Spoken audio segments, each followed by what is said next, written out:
J. Edgar Hoover kept Hollywood's darkest secrets. These are the 10 worst. The day after J. Edgar Hoover died, his loyal secretary worked frantically through the night, feeding document after document into a shredder, burning America's most explosive secrets before anyone could find them. For 48 years, the FBI director had collected evidence so damning it could destroy Hollywood's biggest stars with a single phone call. Private recordings of bedroom conversations, photographs that could end careers in an instant, and proof that the movie industry itself was secretly controlled by organized crime. When Marilyn Monroe died, Hoover already had the autopsy results on his desk before the coroner even finished his report, revealed a former FBI agent who worked in the Bureau's Los Angeles office during the 1960s. That's how deep his surveillance went. He didn't just investigate Hollywood, he owned it. There wasn't a secret whispered in a Beverly Hills bedroom that didn't eventually reach his ears. Today, we're exposing the shocking contents of Hoover's legendary files. The secrets so explosive that many were deliberately destroyed within hours of his death, leaving America's most scandalous chapter partially erased from history. Most disturbing is the revelation that the very man tasked with upholding America's laws was himself compromised by organized crime. The files contained evidence of a stunning blackmail operation that allowed the mafia to flourish in Hollywood for decades. All because gangsters possessed photographs so damaging they effectively paralyzed the most powerful lawman in America, and the beloved Hollywood icon whose double life was so thoroughly documented by FBI surveillance that agents could recite his daily routine from memory. A surveillance operation that threatened to destroy not just a legendary career, but the entire carefully constructed image of Hollywood's golden era. These weren't just salacious rumors or industry gossip. These were methodically compiled dossiers containing photographs, transcripts of wiretapped conversations, sworn statements, and detailed reports from a network of informants that reached into every level of the entertainment industry. But first, let's examine how Hoover came to possess Hollywood's darkest secrets and how he used this information to hold an entire industry hostage to his personal agenda for nearly half a century. In this period of national emergency, the strength of law enforcement is as important. The Mafia's blackmail file on the FBI director, the most shocking file in Hoover's vast collection, wasn't about a Hollywood star, politician, or civil rights leader. It was about Hoover himself. According to multiple credible accounts, powerful organized crime figures managed to obtain compromising photographs of the FBI director, creating a Mexican standoff that would shape American law enforcement policy for decades. This was the ultimate irony, explained a historian who has extensively researched FBI operations during the Hoover era. The man who built his career on collecting other people's secrets became vulnerable when mobsters collected his. The exact nature of these alleged photographs has been debated for years. Some accounts suggest they showed Hoover in drag at private parties. Others claim the photos documented his long, rumored, intimate relationship with his deputy and constant companion, Clyde Tolson. Whatever they contained, the threat of their release was apparently serious enough to influence FBI policy at the highest level. For decades, Hoover publicly denied the very existence of organized crime in America, noted a former Justice Department official familiar with the Bureau's operations.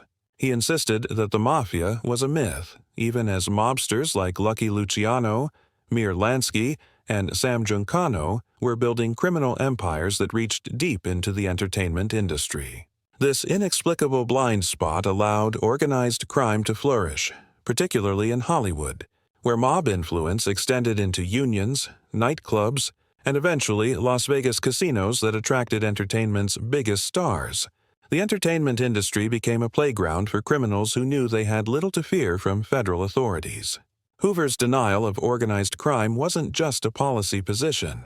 It was protection, asserted an investigative journalist who has written extensively about the Mafia's Hollywood connections. As long as he maintained this fiction, the compromising materials stayed locked away in mob vaults rather than splashed across newspaper front pages. The consequences for Hollywood were profound. Stars found themselves entertaining, dating, and sometimes working for mob figures who operated with impunity. Studio executives had to navigate relationships with union leaders who had criminal connections. and the line between the entertainment industry and organized crime became increasingly blurred as both worlds benefited from Hoover's deliberate inaction. This wasn't just about Hoover's personal reputation, emphasized a crime historian. This was about the entire moral authority of American law enforcement. If the public had known that the nation's top cop was effectively being controlled by the very criminals he was supposed to pursue, the damage to institutional trust would have been incalculable. The ultimate secret in Hoover's files, his vulnerability to blackmail, helps explain many of his otherwise puzzling decisions and policies. It also sets the stage for understanding how he used similar tactics against others, compiling compromising information that could be deployed whenever necessary to maintain his grip on power. These women fighting me. Why? I don't know. Somehow they seem to put me at a disadvantage. The Cary Grant, Randolph Scott voyeurism tapes. Cary Grant epitomized Hollywood sophistication. His transatlantic accent, impeccable style, and charismatic screen presence made him one of the most beloved leading men in cinema history. But behind the carefully crafted public image lurked a private reality that Hoover's FBI meticulously documented through years of intrusive surveillance. Grant was a prime target for Hoover, explained a film historian who specializes in Golden Age Hollywood. His enormous popularity and his long-term living arrangement with fellow actor Randolph Scott raised flags with the Bureau, which was obsessed with monitoring what Hoover considered sexual deviancy. For over a decade, Grant and Scott shared a beachfront home in Santa Monica that became known in Hollywood circles as Bachelor Hall. While the two men maintained public relationships with women, Grant was married 5 times. Their domestic partnership generated persistent rumors and apparently caught Hoover's attention. The FBI didn't just maintain a file on Grant, revealed a researcher who has studied the Bureau's Hollywood operations. According to former agents, Hoover authorized extensive technical surveillance of Grant's home, including listening devices that captured intensely private moments. The resulting transcripts and recordings were stored in Hoover's personal files, ready to be weaponized if necessary. This surveillance was part of a larger pattern.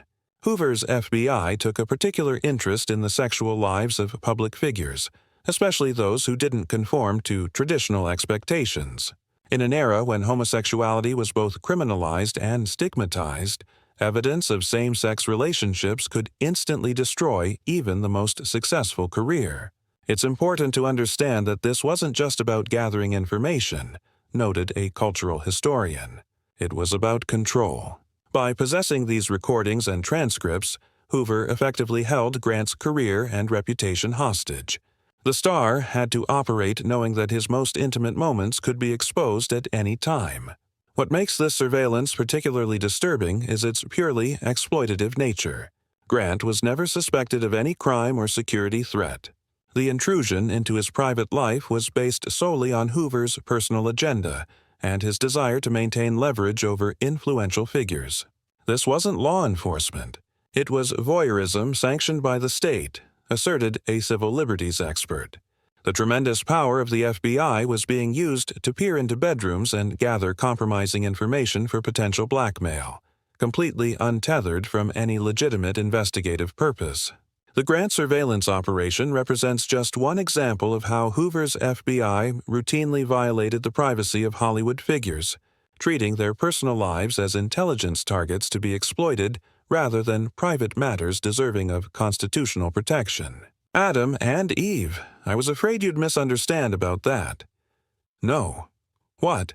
The Marilyn Monroe Communist Conspiracy. Marilyn Monroe's tragic death in 1962 has generated countless conspiracy theories. But what many people don't realize is how extensively the FBI monitored her during her lifetime. Not primarily because of her high-profile relationships with the Kennedy brothers, but because of her associations with individuals suspected of communist sympathies. Monroe's FBI file is massive, noted a historian who has studied declassified Bureau documents. Hoover's agents documented her every move, relationship, and political statement. But what's particularly interesting is how they used her supposed political connections to justify surveillance that was clearly motivated by interest in her personal life. Monroe's friendship with figures like playwright Arthur Miller, whom she married in 1956, and acting coach Lee Strasberg raised red flags with Hoover's rapidly anti-communist FBI. Miller had been called before the House Un-American Activities Committee in 1956, and his refusal to name names marked him as suspicious in the Bureau's eyes. "This was classic Hoover," explained a biographer who has studied both Monroe and the FBI director.